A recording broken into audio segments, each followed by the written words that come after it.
Hello, and welcome to another edition of the Manna-to-live-by. One day at a time. 5-minute devotionals.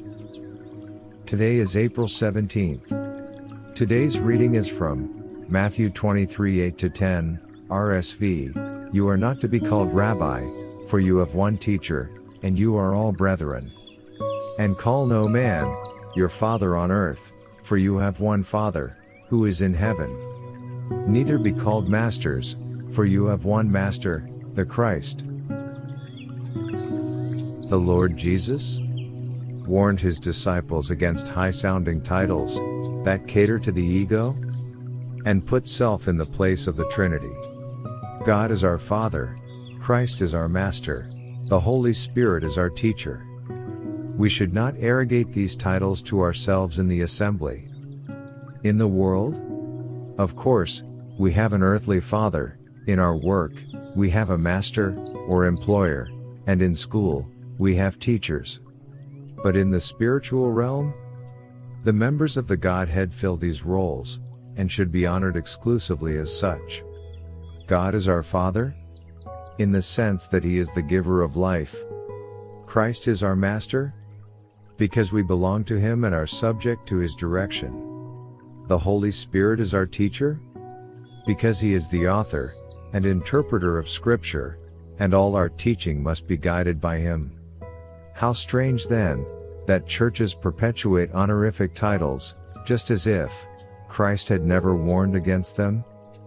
Priests and ministers are still called Father and Padre, and are sometimes referred to as Domini, meaning Lord. Clergymen regularly use the title Reverend, a word that is used in the Bible only of God. See Psalm 111:9, Reverend, and holy is His name. The title Doctor comes from the Latin docere, which means to teach.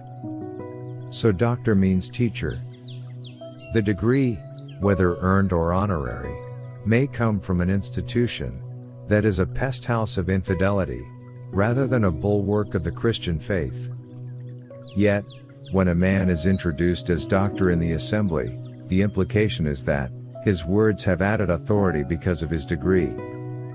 This, of course, is completely unfounded. A hunchbacked garbage collector, filled with the Holy Spirit, may speak more truly as an oracle of God. There is a place for titles in the so-called secular world.